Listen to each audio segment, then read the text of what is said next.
La lucha contra el SIDA en la Argentina fue dura y prolongada.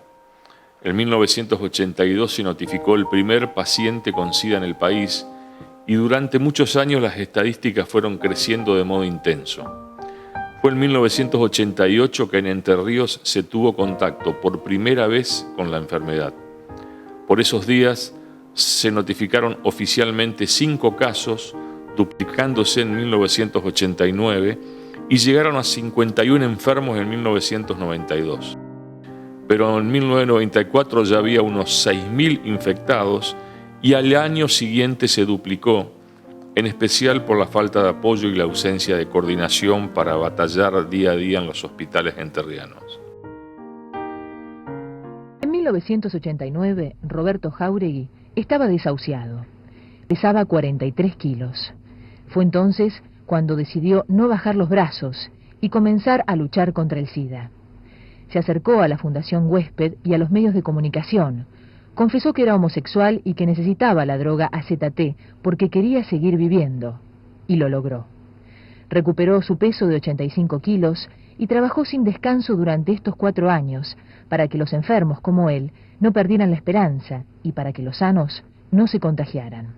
Y la soledad y el miedo y la discriminación están presentes y muchas veces hay gente que muere civilmente antes de morir clínicamente. Conozco casos. Su mensaje contra el miedo y la discriminación llegó a todas partes. Organizó talleres para adolescentes.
La lucha contra el SIDA en la Argentina fue dura y prolongada. En 1982 se notificó el primer paciente con SIDA en el país y durante muchos años las estadísticas fueron creciendo de modo intenso. Fue en 1988 que en Entre Ríos se tuvo contacto por primera vez con la enfermedad. Por esos días se notificaron oficialmente 5 casos, duplicándose en 1989, y llegaron a 51 enfermos en 1992. Pero en 1994 ya había unos 6.000 infectados y al año siguiente se duplicó, en especial por la falta de apoyo y la ausencia de coordinación para batallar día a día en los hospitales entrerrianos. En 1989, Roberto Jáuregui estaba desahuciado. Pesaba 43 kilos. Fue entonces cuando decidió no bajar los brazos y comenzar a luchar contra el SIDA. Se acercó a la Fundación Huésped y a los medios de comunicación. Confesó que era homosexual y que necesitaba la droga AZT porque quería seguir viviendo. Y lo logró. Recuperó su peso de 85 kilos y trabajó sin descanso durante estos 4 años para que los enfermos como él no perdieran la esperanza y para que los sanos no se contagiaran. Y la soledad. El VIH a Entre Ríos, pero sí, como yo me había formado en el Muñiz, el profesor Benetucci me comenzó a mandar, más que mandar pacientes, eran pacientes de Paraná, y entonces le dijo, ¿para qué te venís para acá si está la doctora Beba Cuello? Bueno, en ese momento no me daban consultorio para atender los pacientes, y los empecé a atender en el bar, la verdad es esa.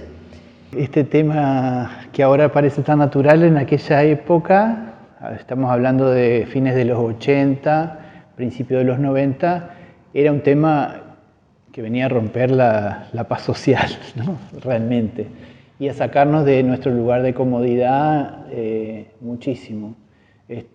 Sobre todo porque la sociedad veía este problema como una peste, así se la catalogaba así, que afectaba a ciertos grupos, ¿no? Unos grupos bien definidos, varones homosexuales y adictos a drogas que usaban, o sea, que se inyectaban, ¿no?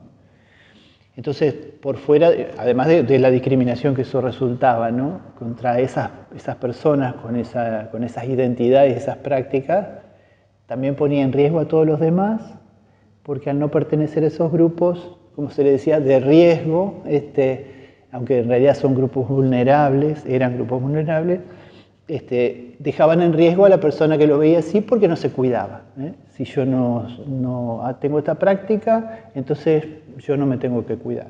Y después empezamos a ver que el VIH no pregunta quién, sino que donde ve la posibilidad de una falta de protección, puede pasar de una persona infectada a una persona sana o a otra que ya está infectada y hacer más grave esa infección, ¿no? Así que fue todo un desafío. Yo ya había hecho alguna nota, el primer contacto fue haciendo una entrevista para un semanario de Concordia, y fui al servicio de infectología del Hospital San Martín a preguntar, como cualquiera, sin saber nada, y me dieron el contacto de una persona con VIH, lo que en aquel momento se le llamaba un sidoso. Hoy esa palabra no suena tan fea, ¿no? Es fea y en aquel momento se usaba. Esta persona había estado en la cárcel y se había enterado de que tenía VIH dentro del penal, y lo habían sacado del lugar donde estaba y lo habían hecho vivir en una habitación que ni siquiera tenía seguridad, no tenía ni reja ni nada, fuera del contacto de todos los demás. Y así se enteró él, y así estuvo varios meses hasta que terminó su condena y salió. Pero bueno, sin que nadie le explicara nada. En ese momento, para la persona que le daban un diagnóstico, era prácticamente una sentencia de muerte. ¿Por qué? Primero porque era un gran desconocimiento y se asociaba totalmente el VIH con la muerte, el SIDA con la muerte, pero además porque no había tratamientos como tenemos hoy, tratamientos que combinan drogas y que logran tener al virus bajo control. No ha logrado nunca terminar con el virus dentro del cuerpo, pero se lo tiene bajo control, no se reproduce y la persona hace una vida totalmente normal. Pero en aquel momento moría mucha gente, no por el VIH directamente, sino por las enfermedades asociadas. Eso es el SIDA, un síndrome, ¿no? Cuando las defensas del cuerpo bajan mucho, porque el virus para reproducirse se reproduce a costa de las defensas del cuerpo, la persona queda indefensa y muere por otras cosas, ¿no? Y nosotros lo vimos mucho. El programa provincial solidario, así se llamó, VIH-Sida, programa provincial solidario VIH-Sida, le quisimos poner primero esa palabrita, ¿no? Se fundó sobre el servicio de infectología del Hospital San Martín, a cargo de la doctora Adriana Bebacqua. Ustedes seguramente la van a entrevistar porque ella empezó con esta temática aquí en Paraná y en Entre Ríos. Y entonces tuvimos la oportunidad de conocer en forma directa a muchas personas viviendo con el virus y aprendimos tanto de esas personas, por ejemplo, a no llamarlos más sidosos. Yo me acuerdo que una vez le preguntó una de las chicas, bueno, ¿y cómo quisieran ustedes que lo llamen? Y uno dijo, ¿y por mi nombre? Tan natural como eso, ¿no? Bueno, persona que vive con VIH, o por el nombre, claro, por supuesto, ¿no? Tan despersonalizante fue aquel proceso que esa persona pedía ser llamada por su nombre, ¿eh? Así que bueno, mira cómo han cambiado hoy las cosas, ¿no? Soy especialista en enfermedades infecciosas y especialista en clínica médica. En aquel momento, en los años 90, hubo un concurso para cubrir cargos en un servicio que se iba a crear, un servicio nuevo. En el Hospital San Martín no había servicio de infectología hasta ese momento. Y bueno, hubo un llamado a concurso donde accedimos a los cargos, la doctora Bebacqua y yo, un servicio muy pequeño. Y dado la situación, la urgencia del momento, porque desde el año 81 que habían aparecido los primeros casos de HIV-Sida en Estados Unidos, casos que fueron descritos en las revistas científicas, los primeros casos de esta enfermedad que no se conocía. Bueno, a esta altura, años 90, esto ya era una pandemia, ¿no? Ya se había constituido realmente en un drama mundial. Había en ese momento una sola medicación que había aparecido en el año 98, que era el AZT o sidobudina.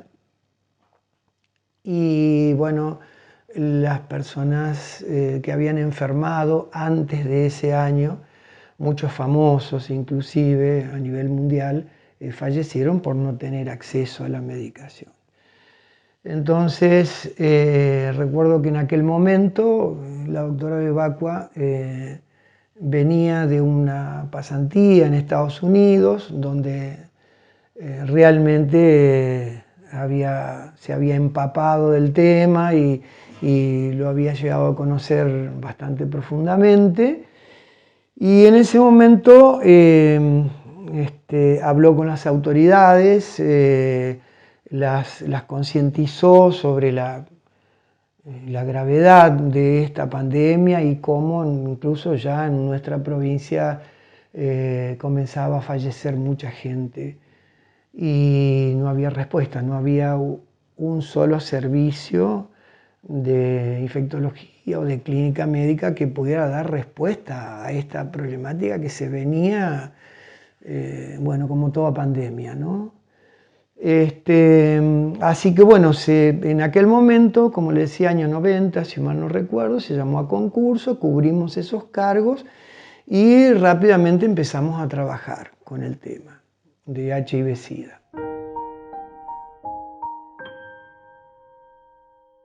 En los primeros años de la epidemia se notificaron 13 hombres enfermos por cada mujer en nuestro país. En 1989 la relación era de 11,6 hombres por cada mujer. En el 2000 disminuyó a 3 hombres por cada mujer. Y desde hace unos años, por cada mujer diagnosticada con VIH hay 1,6 hombres. Esta proporción se mantuvo estable en general, aunque no fue uniforme en todo el país. Cuando la doctora Bebacqua armó el programa con su equipo, lo armó con distintas áreas. Me tocó la suerte de estar en el área educativa, había un área de comunicación, a medios, un área de llegar a los barrios, a la educación no formal. Y a través del Consejo de Educación, cuando se consiguió poder ingresar a los distintos establecimientos educativos, bueno, ahí fue más fácil poder incorporar charlas y trabajar más libremente.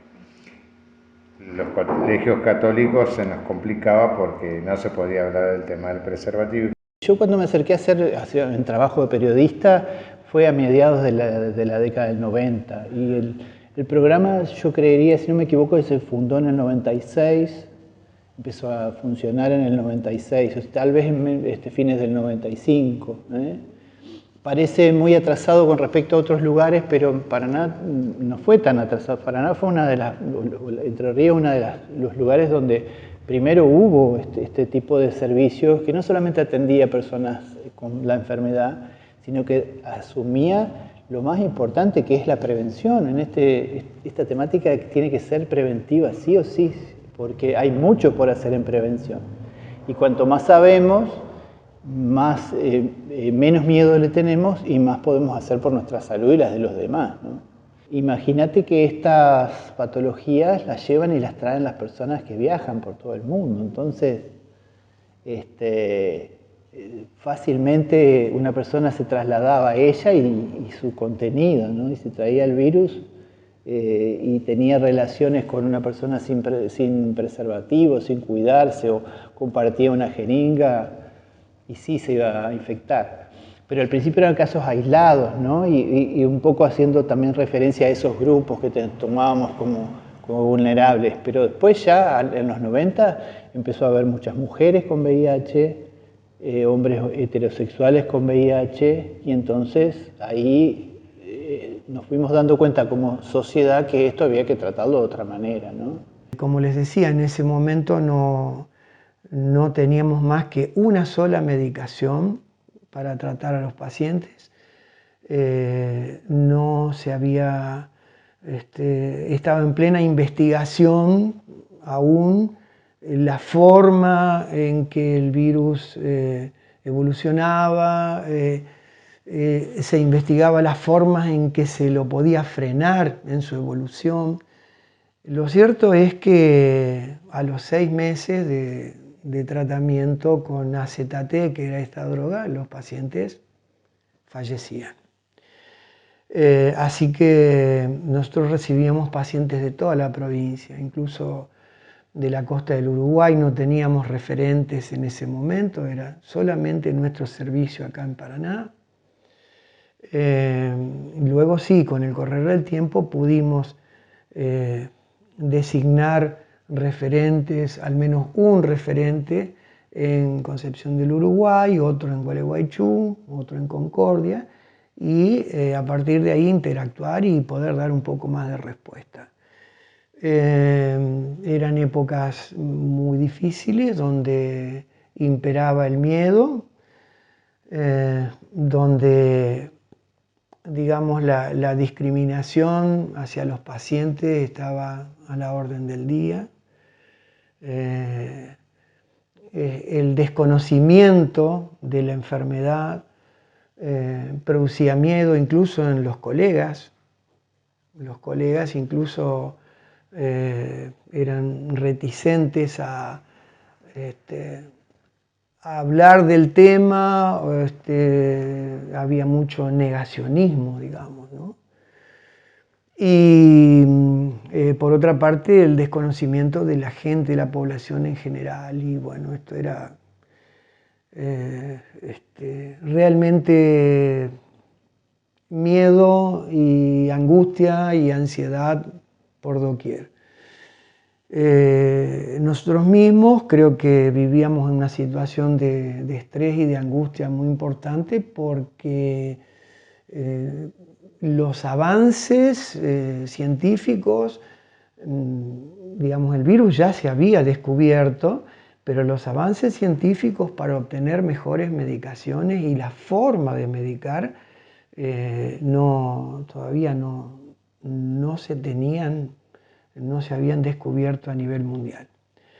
Así que bueno, fueron épocas tristes, donde mucha gente joven moría, no teníamos qué ofrecerles. Una vez que desbordaba ese tratamiento con AZT no teníamos mucho más. Así que, digamos, había una cuestión de acompañamiento hacia un final fatal, digamos.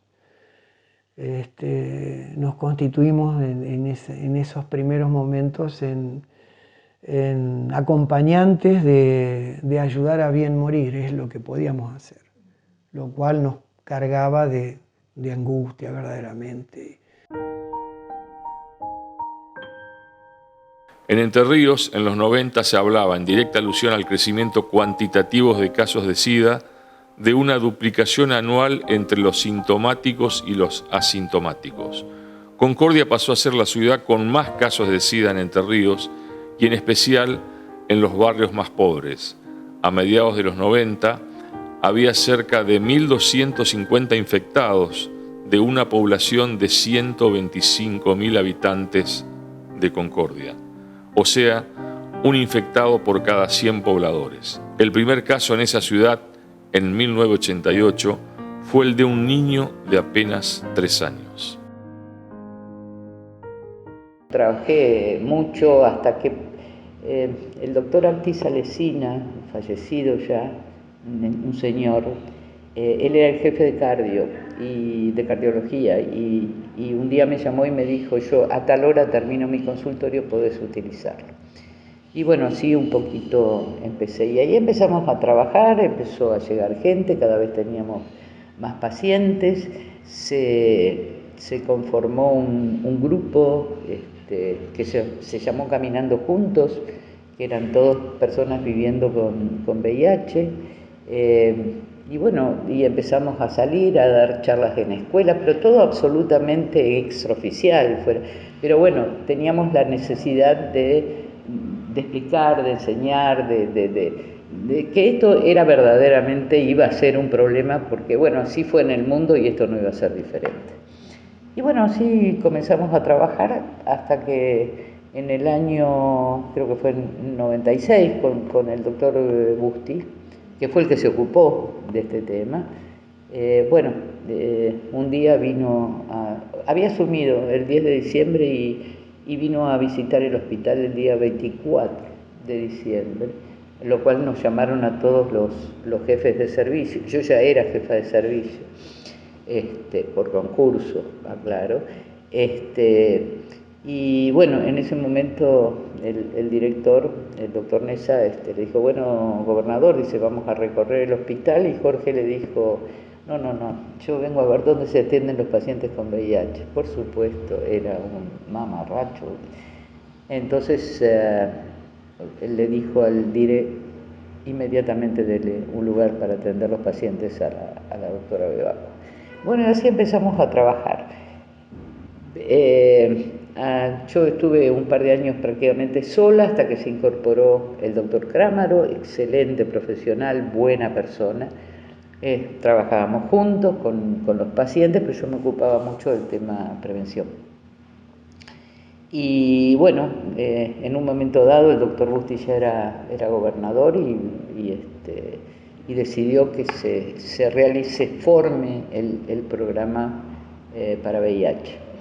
Y bueno, lo hicimos, lo formamos, pusimos 2 asesores externos, el doctor Maglio, infectólogo de primera línea del Hospital Muñiz, y una antropóloga social, la licenciada Victoria Barreda, para que nos controlen de afuera, que era lo que estábamos trabajamos muchísimo, y bueno, a partir de ahí se oficializó, digamos, el programa. Y yo estuve muchos años al frente, digamos, del programa, ad honorem, lo aclaro, porque siempre lo hice ad honorem.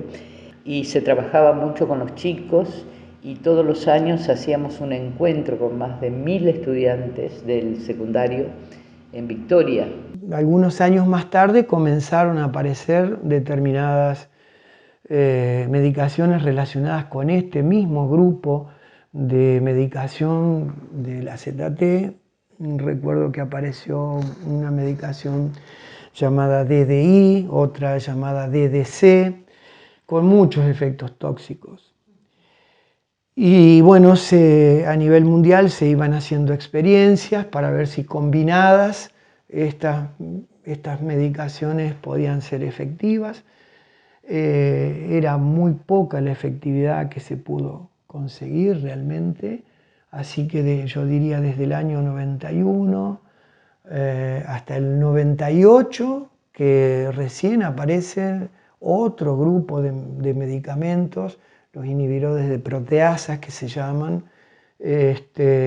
combinados con también otros subgrupos dentro de los medicamentos.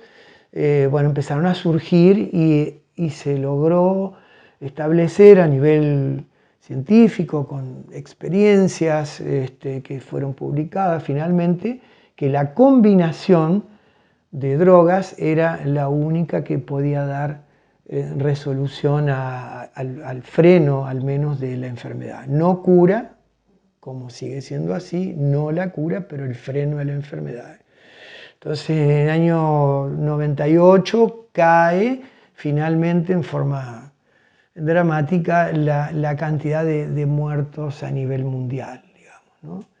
Y se logra entrar en una etapa nueva después de tantos años, que parecieron, no sé si son tantos, pero parecían siglos, ¿no? Donde falleció mucha gente y bueno, ya con una perspectiva nueva de poder lograr un freno a la enfermedad. Y a partir de ahí, bueno, en principio estas combinaciones que la gente les llamaba popularmente los cócteles, cócteles de drogas, eran una cantidad tremenda de pastillas que había que tomar.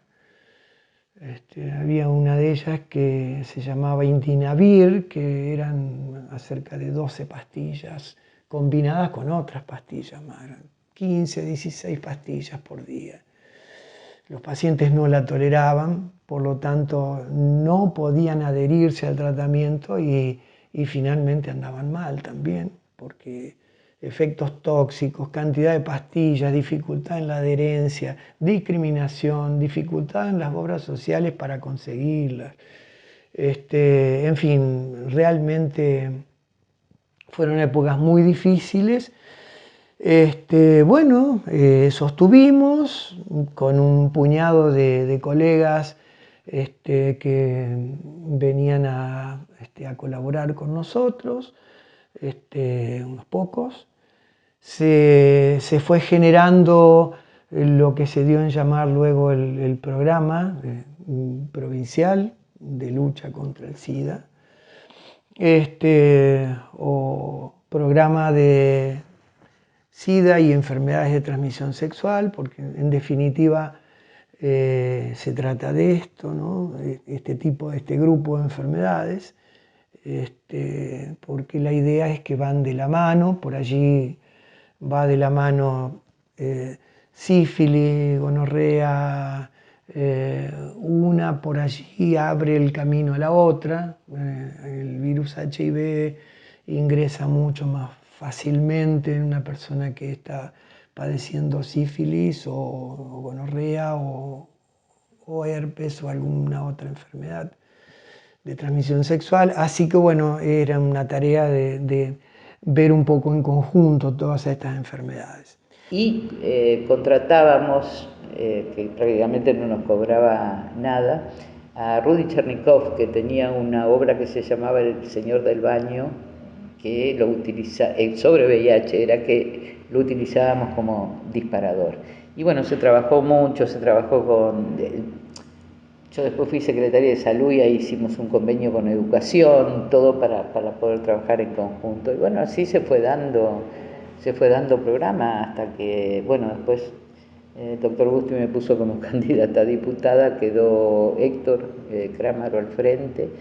Y bueno, y después volví yo y ahí después ya directamente yo no volví más a programa, me quedé en el servicio.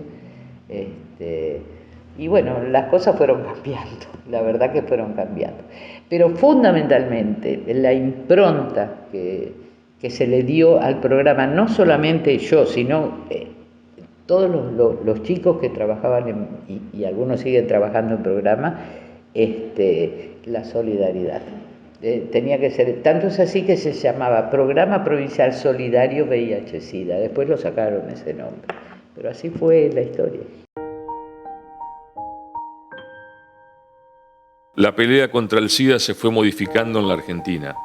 Bajaron los registros, disminuyeron los contagios y las muertes por la toma de conciencia de la población y sus gobernantes, pero también por el avance científico. En el 2012, el VIH y SIDA pasó a ser una epidemia concentrada. El 70% de los casos se registraban en las provincias de Buenos Aires, Santa Fe y Córdoba. Personas que viven con una patología, con un virus en este caso, personas que viven con VIH, en ese momento era muy pesado ser una persona que vivía con VIH, muy pesado, por una doble causa. Primero porque en la mente de esa persona estaba la idea de que no iba a durar mucho tiempo, porque la medicina no tenía demasiado para ofrecerles, ¿no? Entonces tenía como esa carga de me voy a morir. En realidad todos nos vamos a morir, y quizás esa persona se fuera a morir después que una que estuviera sana al lado de él, ¿no? Porque en realidad la muerte puede sobrevenir de varias maneras. Pero este diagnóstico era como una sentencia de muerte, ¿no? A un mediano plazo. Eso por un lado, que actuaba sobre el humor y el estado de ánimo de las personas de una manera muy negativa si no se los acompañaba y se los hacía ver que había muchas cosas por hacer. Y después también era muy pesado porque estaba la mirada de los demás. Entonces, muchísimas personas iban al servicio de infectología y se hacían atender y sus familiares no sabían nada que tenían el virus.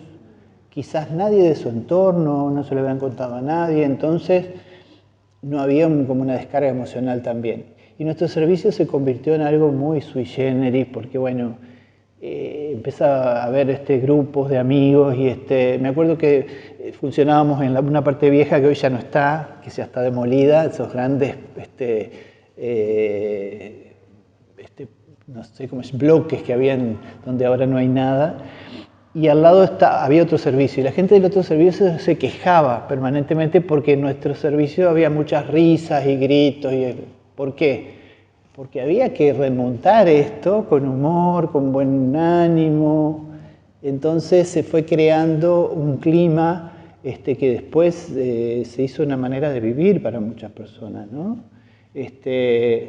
Tratábamos de emparejar de alguna manera el que no tenía nadie, que pudiera hablar con otra persona que sí lo tenía. Cuando se daba un diagnóstico, a veces estaba una persona que ya tenía el VIH disponible para charlar. Entonces con un par poder que te contara cómo había sido sus primeros días, cómo lo había tomado. Era todo una manera distinta, diferente, en la cual la medicina, y esto se lo atribuyo de forma directa a la doctora Bebacua, que con su mente abierta, no solamente excelente en medicina, sino también con una visión muy clara de que acá había que incorporar otras miradas, ¿no? Porque esto no es una enfermedad, es una problemática social y cultural a la vez, ¿no? En ese momento fuertemente cultural había que hacer una intervención que la hicimos de muchas maneras, con los medios de comunicación, empezamos a dar otro tipo de mensajes, pero también con la escuela. Hicimos un convenio con el Consejo General de Educación y empezamos a viajar por toda la provincia a dar charlas para los chicos, que fue al principio un poco resistido porque no se puede hablar de VIH sin hablar de sexo y de drogas, ¿no? Bueno, otra vez un poco el humor, ¿no?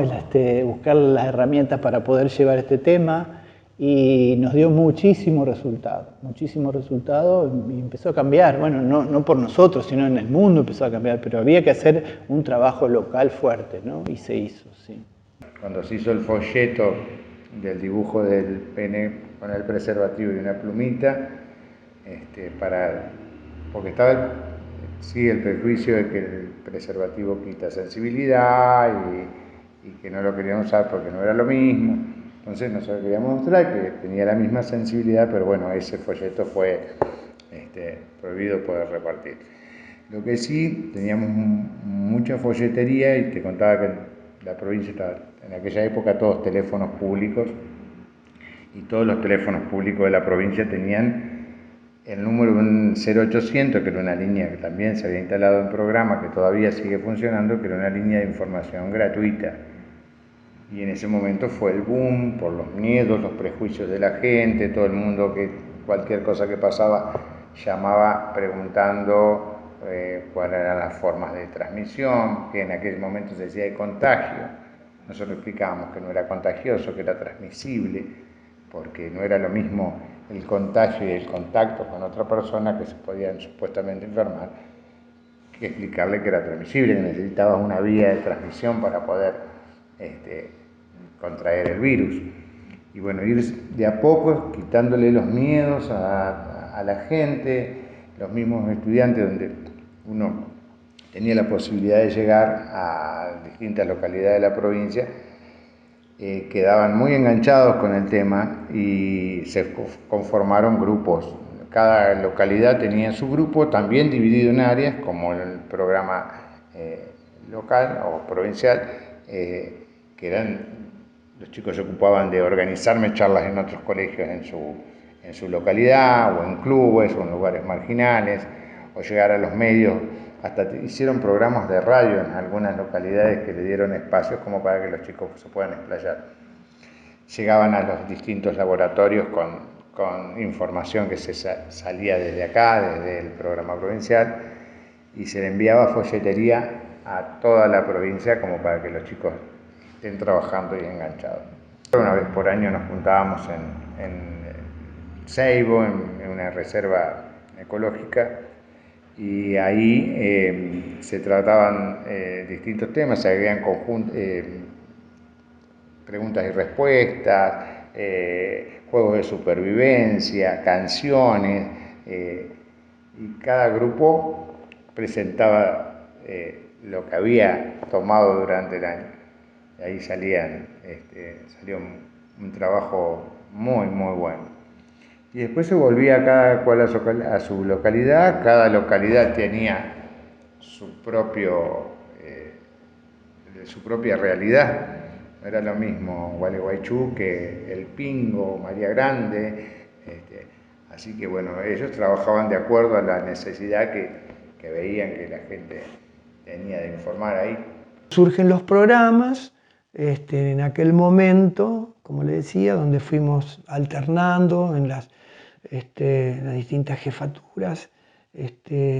Hubo varios jefes de programas, a mí me tocó una gestión en particular, todas iban dirigidas a esto, a establecer una política en cuanto a prevención, una política estatal fuerte, digamos, en cuanto a prevención, llegar sobre todo a nivel educativo, los colegios, las vecinales, las instituciones barriales. Viajábamos, interactuábamos con la gente de Concordia, como le digo, las cabeceras de departamento.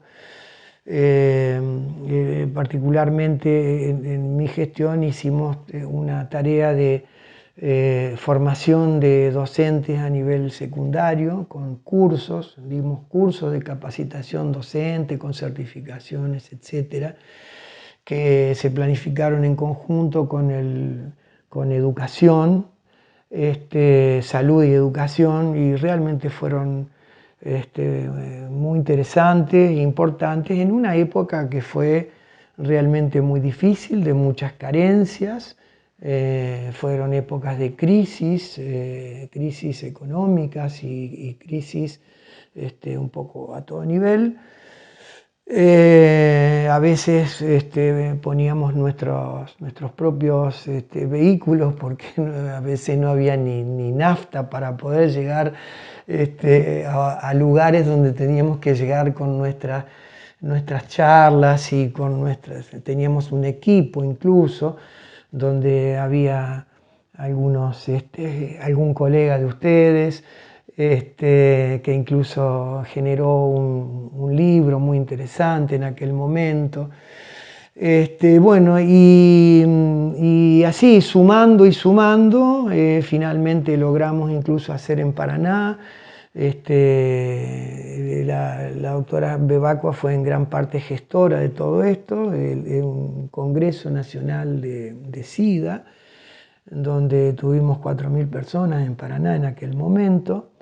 Así que bueno, en realidad era moverse en distintos sentidos, tanto desde el aporte asistencial, tratando de tener la mayor capacidad científica para poder dar respuesta desde el punto de vista asistencial, sumar todos los médicos que pudiésemos, tanto del área de clínica médica o de infectología, que somos muy poquitos en realidad, traer referentes para movilizar tanto el ámbito médico y paramédico como la población también, traer gente para que referentes, digamos, científicos a nivel nacional, como para poder seguir hablando, incorporar el tema en la familia incluso, ¿no? Según los datos del Ministerio de Salud de la Nación, A 2016 en Argentina se notificaron 6.000 nuevos casos de VIH por año, 6.500 diagnósticos y 1.400 muertes. Las estadísticas indicaban además que un total de 126.000 personas vivían con VIH en Argentina, permaneciendo la epidemia amesetada. En el país había unas 110.000 personas infectadas con VIH, de las cuales solo el 50% conocía su real situación. La idea es que yo creo en el trabajo interdisciplinario. Esta es la idea. Victoria Barreda es brillante, es antropóloga social, por otro lado. Si vos no comprendés lo social, ¿cómo hacés para trabajar sobre un tema determinado? Es así. Entonces era fundamental. Y ellos venían cada 2 o 3 meses, controlaban todo lo que íbamos haciendo, nos dejaban sugerencias, por supuesto. Y te digo más, cuando nos reuníamos en Buenos Aires, nos reuníamos por el programa, Entre Ríos salió como el mejor programa del país, lo cual para nosotros era un orgullo, ¿no? La característica fue la incorporación de personas viviendo con VIH en el programa, con lo cual una vez nos armó un lío porque hicimos un folletito que lo mandamos a imprimir, todo, lo hicieron los chicos, y uno de los dibujitos, porque en ese momento había problemas con el preservativo, y sigue habiendo, pero desde determinados sectores, básicamente de la iglesia. Que el preservativo que sacaba sensibilidad. Entonces, uno de los dibujitos era un pene con un preservativo que pasaba una plumita. Bueno, me llamó el gobernador, me dijo, Dios, esto no se puede repartir. Estaba Carlit de obispo y bueno, se armó tal lío que nunca los pudimos repartir por el famoso, una pavada, pero Busti se reía, yo me reía con él porque no nos quedaba otra. Pero hemos tenido encontronazos sí, yo personalmente he tenido encontronazos con Carlit en ese momento. Fue mucha la pelea y me citaron ahí al obispado. Por supuesto que yo no bajo los brazos, ¿no? Él tendrá estaba con asesores que, bueno, sin mencionarlos, pero realmente horrible. Pero bueno, seguimos adelante, nunca bajamos los brazos, ni los chicos ni yo, y seguimos trabajando y metiéndole pata y trabajábamos no solo con la educación formal, sino también con la educación informal. Clubes de barrio, centros de salud,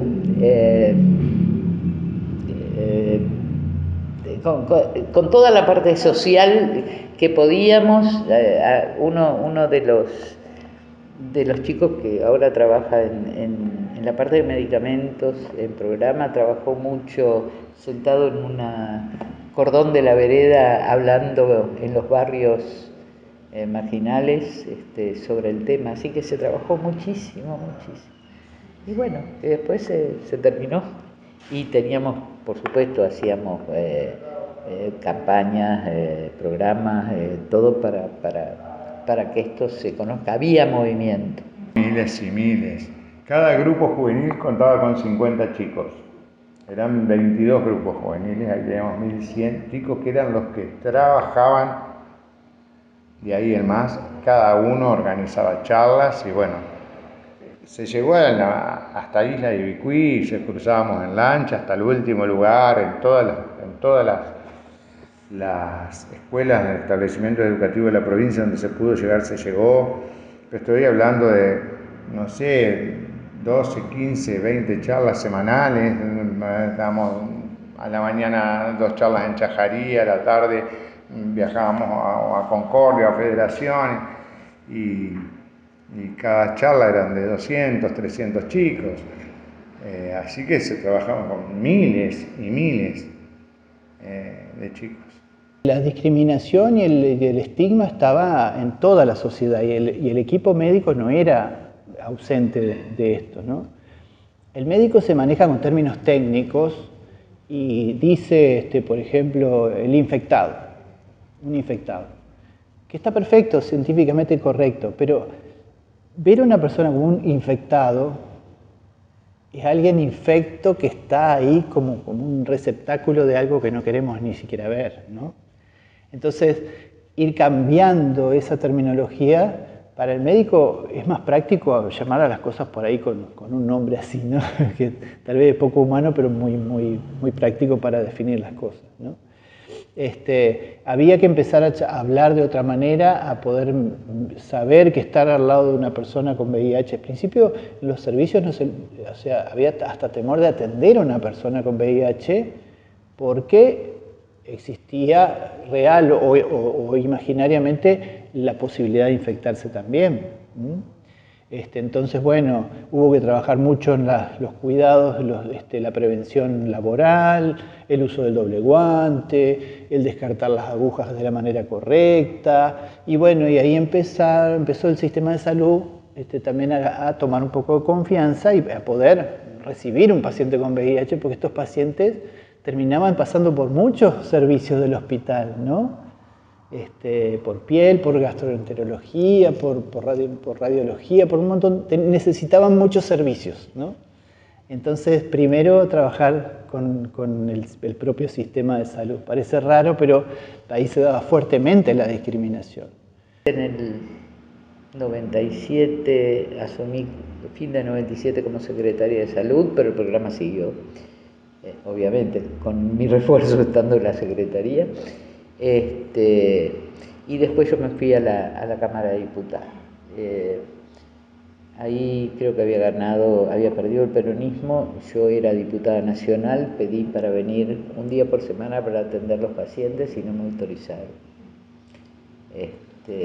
Porque en ese momento, ahora no hay demasiado drama, acá todas las médicas que estamos trabajando acá tienen muy buena formación, pero en ese momento el paciente con VIH era como que se aferraba más a su médico, no querían cambiar. Entonces, bueno, yo dije, yo puedo hacer una vez por semana, ¿cuál es el problema? Pero me prohibieron la entrada, así que no lo pude hacer. Pero bueno, son cosas que pasan, ¿qué vas a hacer? El vehículo, sí, consiguió Adriana, ahí se consiguió un auto, pero necesitábamos informar, viajar y llevar folletería, y para los primeros de diciembre, en aquella época se le mandaba globos a toda la gente, pues había trabajado durante todo el año en folletería para que todo el interior sepa. También, como te decía, la realidad acá estaba muy lejos de lo que pasaba en otras ciudades muy chicas, o en La Roque, porque visitamos toda la provincia, con 3, 4 charlas todos los días, desde el 96 al 2000, más o menos, sí, 4 años muy fuertes. Antes del comienzo de que se haya oficializado el programa, se haya lanzado el programa Provincial Solidario, trabajamos con el grupo de autoayuda de Caminando Juntos. Yo te contaba que había 2 habitaciones arriba para internarse, que los chicos llegaban y estaba muy relacionado el tema de SIDA y muerte, que era una muerte social, porque los chicos estábamos en el grupo de Caminando Juntos, un día estaban y al otro día internaban y al otro día fallecían.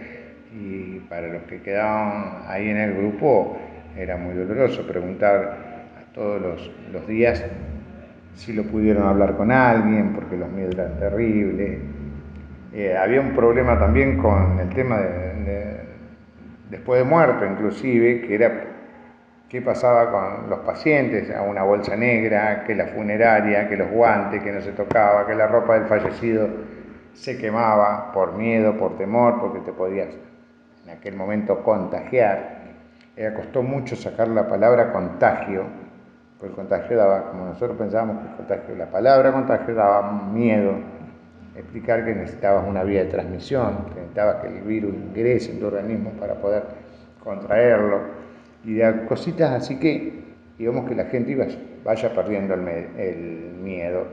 Cosas que no nos ayudaban las propagandas en ese momento, que eran, portazo, camas vacías, que no te sorprenda, todas viste, frases cortas pero que dejaban mucho temor, mucho miedo. La notificación al Programa Nacional de los Enfermos de SIDA es obligatoria en nuestro país, no así la de los individuos infectados con VIH.